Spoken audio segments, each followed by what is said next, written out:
If you've been watching UFC these past couple weeks, you would notice that the cards have been absolutely fantastic. Like, these are some of the best fight cards we have seen in a very long time. If you look at the past cards, the past couple weeks, and the cards that are coming forward, these cards are fantastic. At top to bottom, even from the early prelims on, these fights are fantastic, and I want to know why. We're going to talk about it and take a look at all the fights in just a second. I do want to say before we get into it, hello everybody, and welcome back to another video. If you are new here, my name is Kyle. I'm your guy with too many YouTube channels.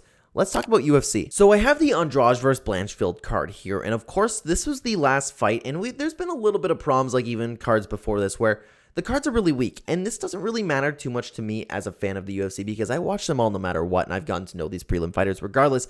It doesn't have that, oh my god, I cannot wait for this, you know what I mean? Especially when you have a main event like Andrade and Blanchfield. Moving on, though, this is where it started. Muniz versus Allen. I lied to you. I apologize, guys. That was 2 weeks ago, but still, you get the point. The same thing holds up. None of these fights made me go, oh, I'm so hyped.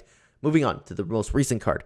Top to bottom. Every fight delivered, but that was to be expected. All of these fights looked absolutely fantastic. Moving on to this weekend, we have a card that's more of the same. It's not obviously as high level, or excuse me, not high level. It's not as hype as the card we just had, but if you watch the UFC more than you are casual, like you're really into it, all of these fights here look great. You got guys like Rafael Sunsao on the prelims, Ariana Lipski. These fights are great. And you have Tony Gravely too. I like watching that guy fight. Like, this card's going to be great. Moving on to UFC 286, 2 pay-per-views in the same month, which is very weird. You have the rematch, Edwards versus Usman, and we're going to take a look at these cards and we're going to talk about it afterwards because I have some questions for the UFC.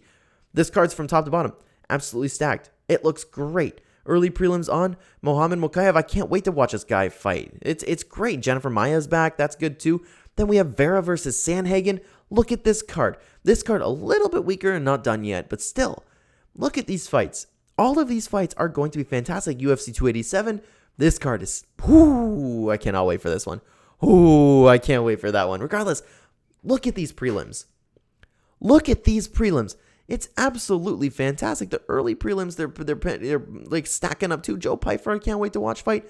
Holloway versus Allen, another fight. Now we're moving all the way to April 15th. Man, look at this.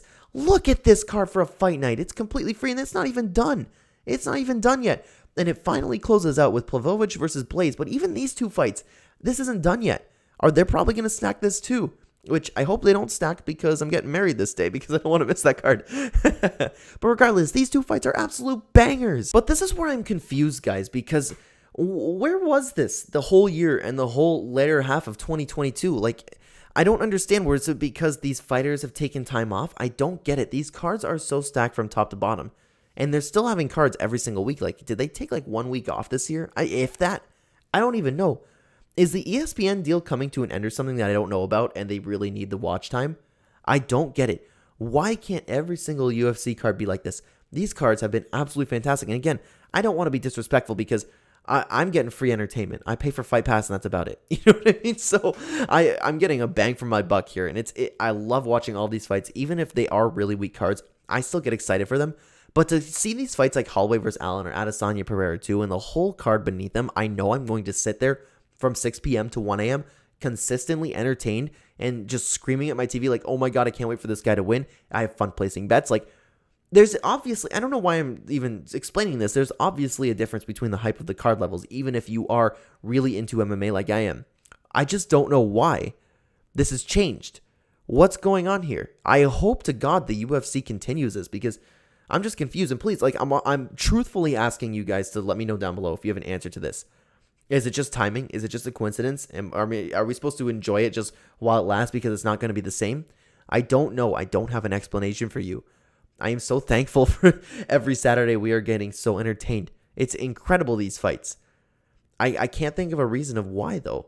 These cards have been stacked from top to bottom. Where has this been? Are fighters just looking for pay? I don't know.